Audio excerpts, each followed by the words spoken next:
What if the most effective part of an advertisement is the part they deliberately leave out? Think about the last commercial you remember. Not just one you saw yesterday, but one that genuinely stuck with you. Chances are, it didn't give you all the answers. Maybe it was a car swerving to avoid an obstacle, cutting to black just before the outcome. Maybe it was the first chapter of a story, with two characters meeting for the first time, ending with the words, "To be continued." We believe we are immune to advertising. We think we see the trick. But our brains are hardwired with a cognitive bias that marketers have been exploiting for nearly a century. A bias that makes it almost impossible for us to ignore an unfinished story. This isn't about being clever. It's about psychological manipulation. And it all started with a forgotten lunch order in a Vienna cafe. In the 1920s, a young Lithuanian Soviet psychologist named Zeigarnik was studying at the University of Berlin. She and her professor were at a busy local cafe when they noticed something remarkable about their waiter. He had a stunningly precise memory. He could remember every single item from every unfinished order at every table, pastries, coffees, complex meals, without writing anything down. Yet, the moment a table paid their bill, he would instantly forget every detail of their order. The information was simply gone. For most, this would be a curious observation. For Zeigarnik, it was the spark for a groundbreaking psychological theory. She realized the waiter's memory wasn't the key. The key was the status of the task. An unpaid bill was an unfinished task. A paid bill was a completed one. This observation led to the discovery of a powerful mental quirk known as the Zeigarnik Effect. The principle is simple. Our brains remember incomplete or interrupted tasks far better than completed ones. So how did this obscure discovery, born from watching a waiter, become one of the most powerful and subtle tools in modern advertising? How does it create cliffhangers that force us to keep watching and make brands unforgettable? That's the question we're answering today. To understand how this works in a billion-dollar ad campaign, we first need to go back to Zeigarnik's laboratory. Intrigued by her observation in the cafe, she devised a simple but elegant experiment. She gave a group of participants a series of about 20 small tasks. These were simple puzzles, stringing beads, and arithmetic problems. The participants were allowed to complete half of the tasks without interruption. But for the other half, Zeigarnik would strategically interrupt them right before they could finish. After a delay, she asked the participants to recall the tasks they had been working on. The results were staggering. The participants recalled the interrupted tasks about twice as often as the ones they had been allowed to complete. This experiment gave the first concrete evidence for her theory. An unfinished task creates a specific kind of cognitive tension. Your brain flags it as a problem to be solved. It keeps the task active in your short-term memory, nagging you from the background, pushing for closure. Think of it like a mental to-do list. When you complete an item, you get the satisfaction of checking it off. Your brain archives it. But an unfinished item stays on the list, demanding your attention. It creates a psychological itch that needs to be scratched. This is the Zeigarnik effect in its purest form. It's not a flaw in our thinking, it's a feature of a goal-oriented brain. But this feature, this fundamental drive for completion, is precisely what makes us vulnerable. Marketers and storytellers didn't call it the Zeigarnik effect. They gave it a more practical name, the open loop. A story that introduces a question or a conflict creates an open loop in our minds. A story that resolves it closes the loop. It's the very engine of narrative. Every movie, every novel, every campfire story uses this principle. The hero is in peril. How will they escape? The detective finds a clue. Who is the killer? These open loops are what keep us turning the page or glued to the screen. We need the resolution. We crave the closure that comes from a completed story. Advertisers realized they could weaponize this. A typical 30-second commercial presents a problem and provides the solution, all in one neat package. Are you tired of scrubbing floors? Buy our new mop. The loop is opened and closed almost instantly. It's efficient, but not very memorable. Your brain processes it, archives it, and moves on. But what if you don't close the loop? What if you present a compelling problem, a fascinating story, and then stop? This is where the Zeigarnik Effect transforms from a psychological curiosity into a marketing superpower.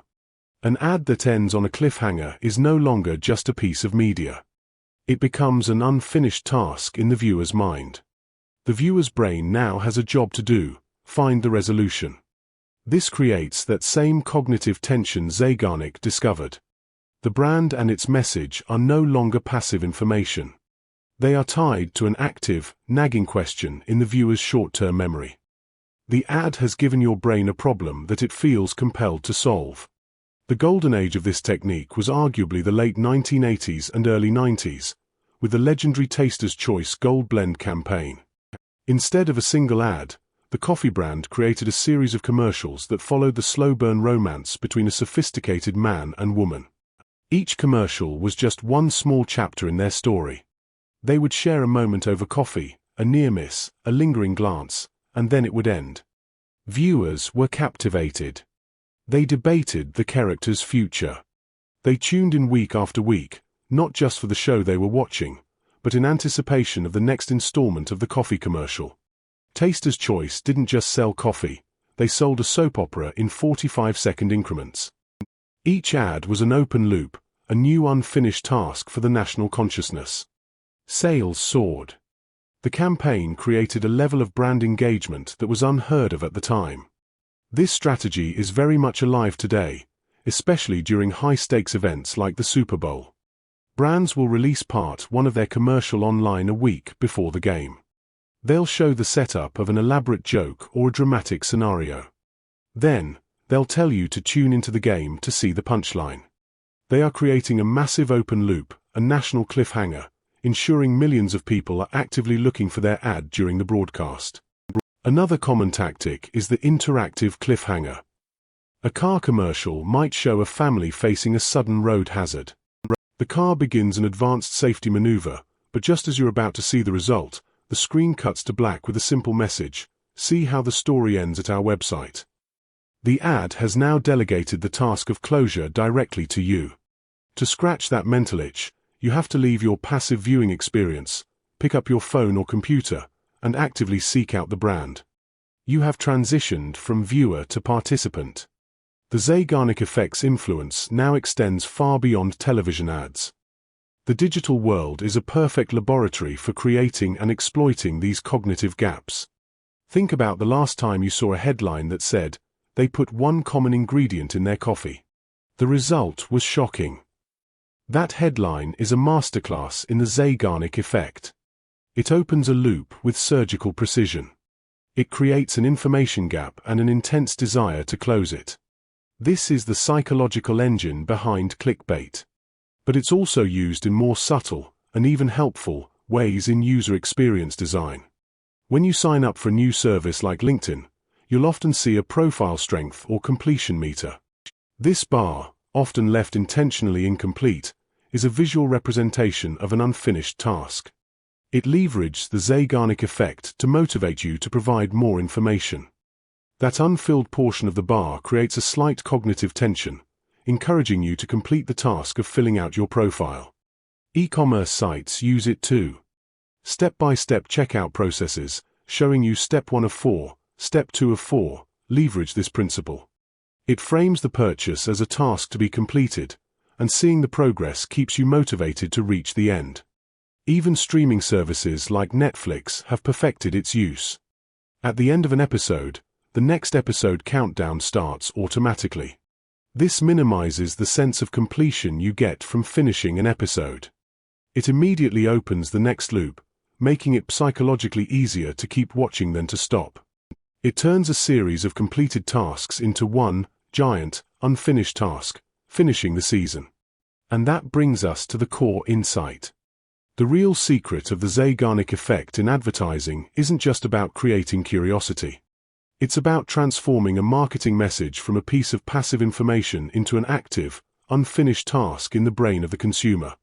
When an ad tells a complete story, your brain consumes it, files it away, and forgets it. But when an ad creates a cliffhanger, it gives your brain a job: find out what happens next. This job remains open, active, and in your short-term memory. The brand, the product, and the story are no longer just things you saw. They are now elements of a puzzle you need to solve. This mental occupation is the holy grail of advertising. While you're waiting for the resolution, you are thinking about the brand. The ad isn't just memorable, it's unforgettable, because your own mind refuses to let it go until the loop is closed. The brilliance is that the brand becomes the sole provider of the resolution. They create the psychological itch, and they hold the only scratch. And in the process of seeking that closure, the consumer builds a deeper, more active, and more memorable relationship with the brand. The strategy, therefore, is profoundly brilliant.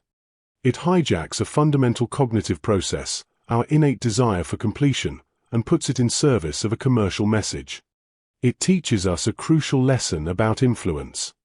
The most powerful strategies don't just push information at an audience. They pull the audience in by creating a void that only the creator can fill. It's the difference between giving someone a pamphlet and handing them a locked box with the promise of a key. From a Viennese cafe to a Super Bowl commercial, the principle remains the same. Our minds are wired to finish the story. And the smartest brands in the world don't just sell us a product. They sell us the satisfying, irresistible click of a story finally falling into place. If you learn something new, hit the like button and subscribe for more strategy breakdowns. And let us know in the comments, what company's strategy should we unlock next?